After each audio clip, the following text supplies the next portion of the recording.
Hi, welcome to Lecture 1 of Module 5, our last module and set of lectures for our course. How exciting.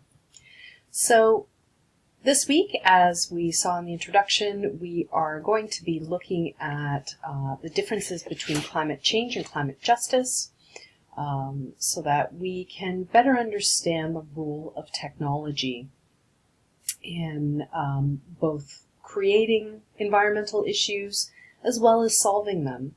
So we're going to also be looking at the role of resistance, 2 insights, and then you're going to be watching a documentary film. So very exciting and interesting things coming your way.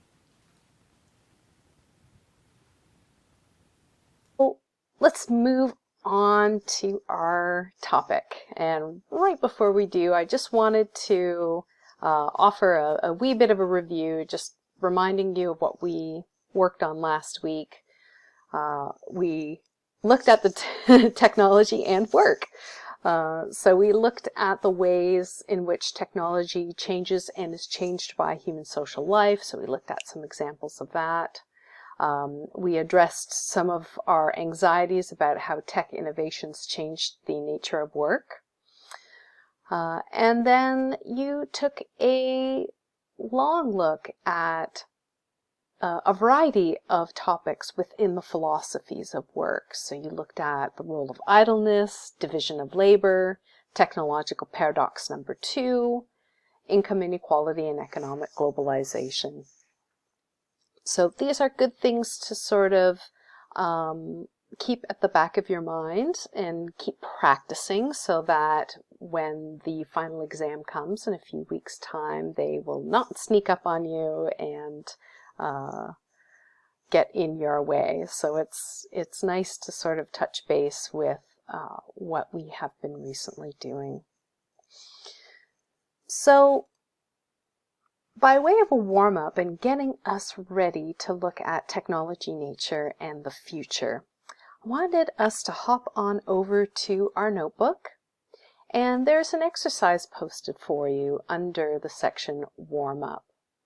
And what you're going to be doing for me is you're going to be reading a short article from Virginia Tech Research Horizon magazine about 12 emerging technologies that will help with power generation in the future.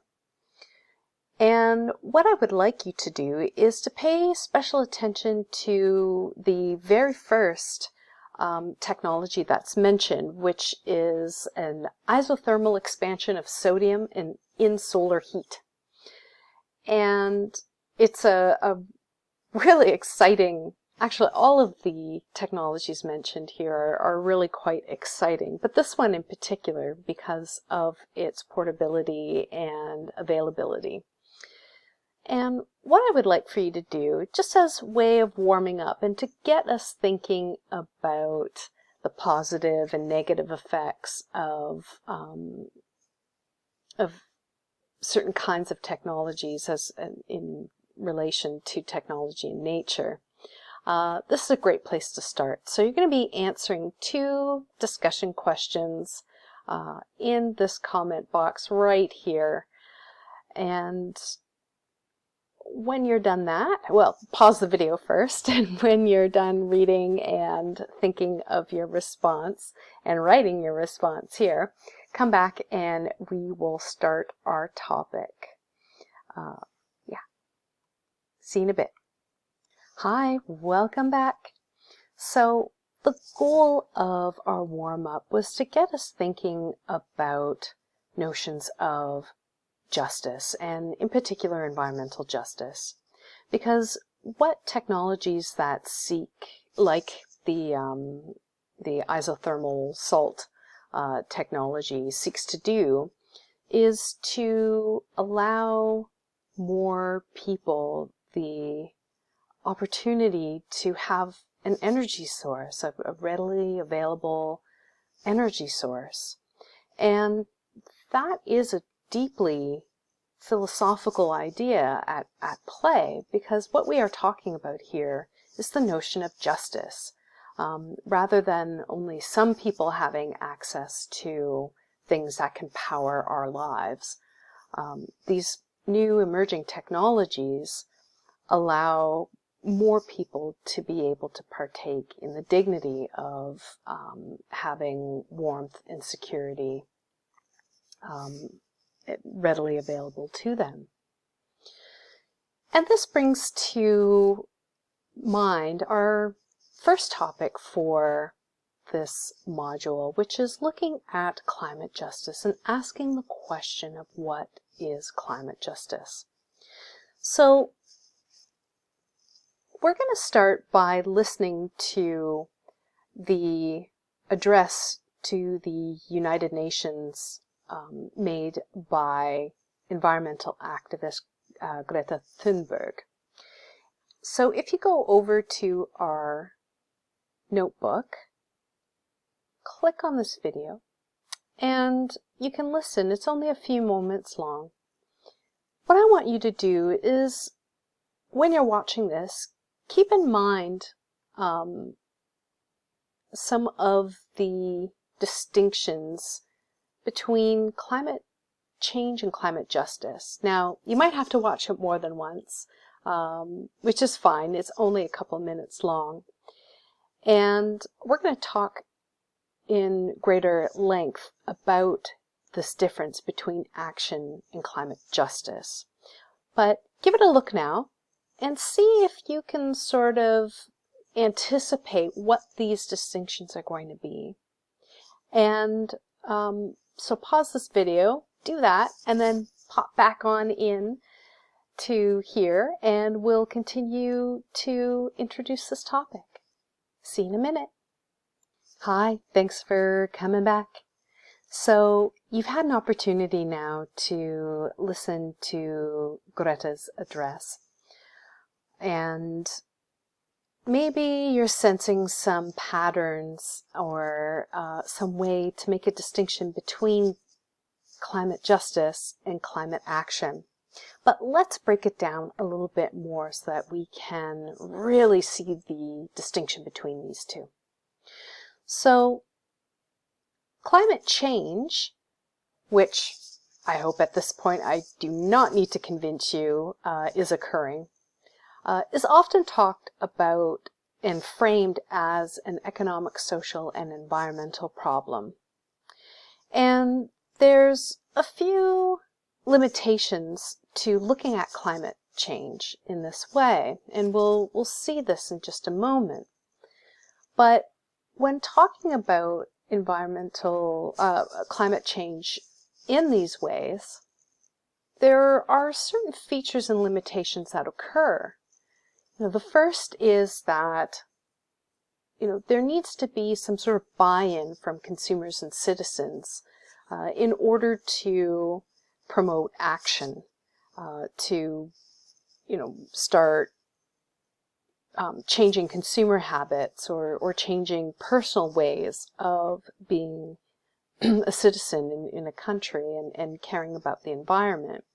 So it does require buy-in in this way.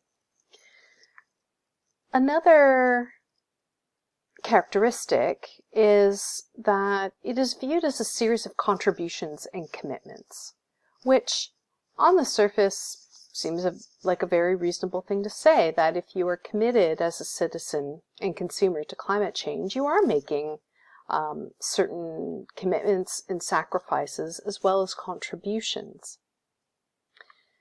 And we can see kind of examples of this sort of socio-political way of looking at climate change in examples like applying a carbon tax so that everybody pays a little bit. Companies that create greenhouse gases would pay more in tax, and then this money goes into investing research and development of more environmentally stable manufacturing and consumer processes. So things like cap and trade, again, all in boycotts even. So when there's resistance against the use of a certain product. These are all kind of social and political ways of dealing with the environmental problem of climate change. But what's the problem here, that you ask? Well, seeing climate change as an economic, social problem leaves a lot of room for skepticism, denial, and indifference by people. And, collectively, we have had to fight really hard and constantly be educating and reinforcing the grave danger that climate change is causing in all parts of the world, but in some parts where people are more vulnerable in particular. So by viewing it as an economic and social problem, it does leave a big space to be skeptical, denialist, or indifferent. And it actually accelerates the view of seeing climate change as a political problem, and an insurmountable political problem that, just somehow governments just have to make go away.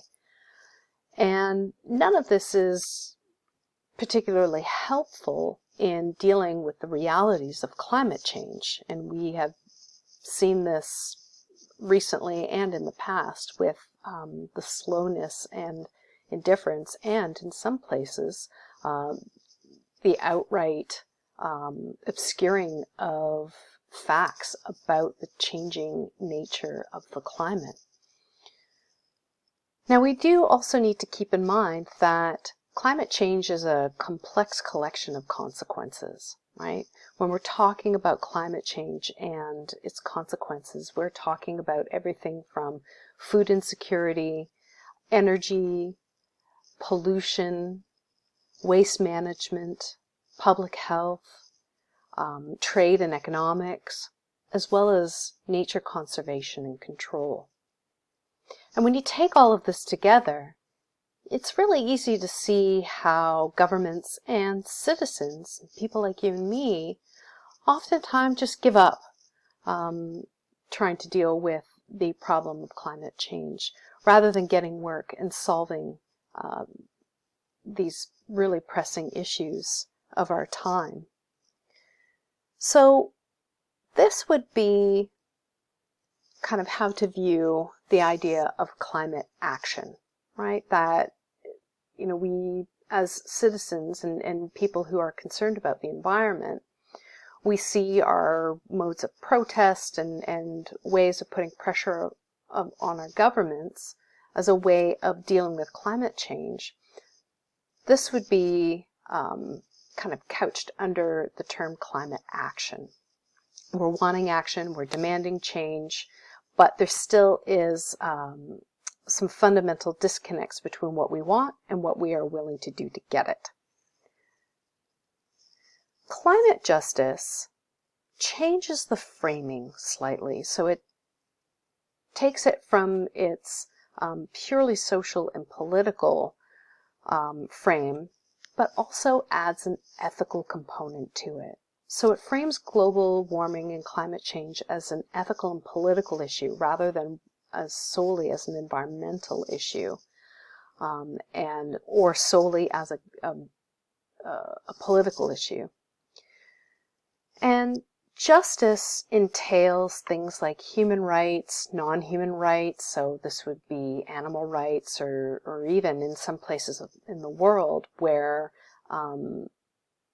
natural features are considered to have rights, like a river or bodies of water or strips of land. So we are changing our ethical notions to include more rights for non-humans. Justice also entails things like equality, collective rights, and identifying responsibilities and obligations. And we've come to recognize this because we see that it's the most vulnerable people in society who often suffer the effects of climate change disproportionately.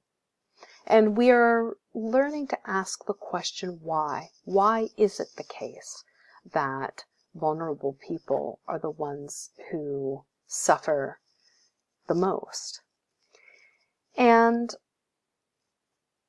in large part, the poorest and least socially advantaged members of society are the ones who suffer climate change, the effects of climate change the most because of structural inequality.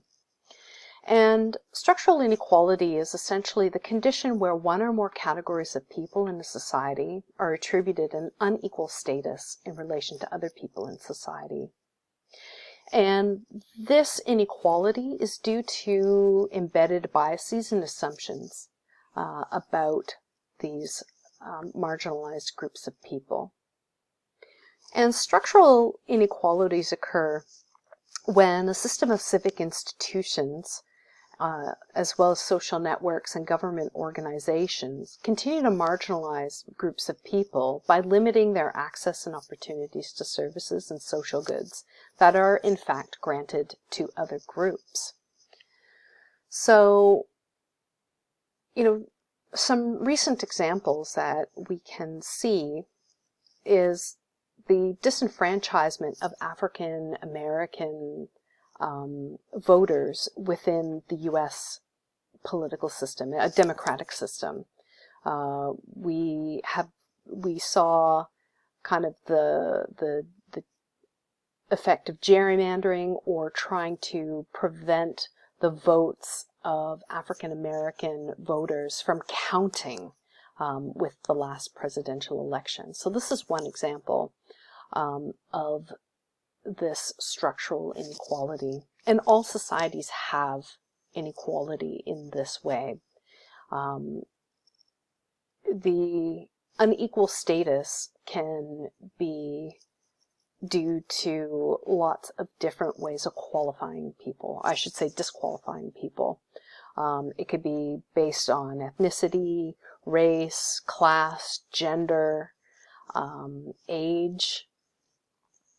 And, when coupled with an environmental crisis, we have a really stubborn set of issues that will continue to keep vulnerable people from having the access to opportunities that other people have quite easily.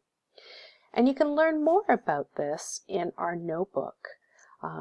I've included 2 videos, short videos that you can watch. One that looks at racial disenfranchisement and climate justice. And the other is an overview of the structural crisis of climate change. So you get a fuller picture of climate justice, how it relates to structural inequality, and of course, how that helps us understand the difference between climate action and climate justice. So take a moment now to watch these 2 videos and try to see if you can answer the questions that I've posed for yourself. All right, and I'll see you in a minute. So now that we have a better understanding of the difference between climate change and climate justice, we can really appreciate the complexity of how resistance serves to both push and pull our need to counteract the damage from climate change. Because, what we can see is that there are huge systems of injustice that operate to make responding to climate change even more challenging. And it is a source of frustration for everybody, especially for people who genuinely are suffering due to climate change and structural inequality in their societies. And I've put together this little chart just so that we can together look at some of the ways in which climate action is frustrated by different modes of resistance. So for those who oppose climate change related regulations and trends within a society, some of the ways that people resist acting for the climate are things, as I mentioned, like just climate denial, denying that there's any problem at all, or denying that the science doesn't really matter, or trying to twist so that they're trying to say that the science is wrong somehow. But I'll tell you, when there is global unanimity on the results of decades-long research about climate change, it makes it really hard to use this mode of resistance as a way to prevent progressive changes in society and in how we live and work. So some other ways that can frustrate and resist climate action is just governments not acting, so not putting in effective measures to control things like pollution, or not putting in effective ways of dealing with pollution. So these are ways that slow down acting on behalf of the climate. And in a similar way where governments can be slow to act, businesses can also show a great deal of indifference to acting on behalf of progressive climate change action. Businesses will, without government limitations or restrictions, will dump hazardous waste into natural waterways. They will continue to create products that are wrapped in an abundance of plastic, knowing full well that they have no stake in being responsible for the disposal or destruction of the plastics that are used in their products. So there's a great deal of business indifference that can occur. And finally, consumers can be implicated in resisting climate change action by, essentially sticking to consumptive patterns, that it's better to buy the things that we know versus try something new or try something really innovative. So breaking through to consumers and nudging them in the direction of consuming environmentally safer products can sometimes be a real point of resistance. You can also get resistance on the other side of the equation. So, ways of resisting kind of the other side. So, greenwashing is a term that comes to mind, and greenwashing is used by companies and corporations to promote their products as being environmentally friendly, but in reality they're not that environmentally friendly. So they might say, well, this doesn't contain these sorts of chemicals, but it contains other chemicals that are just as damaging and or problematic for the environment. So the greenwashing idea is just basically consumers being duped by progressive climate arguments, progressive environmentalist arguments, but meanwhile the products haven't changed all that much. The inverse problem to governments not acting too much is governments acting way too much to control, limit, or restrict a certain practice.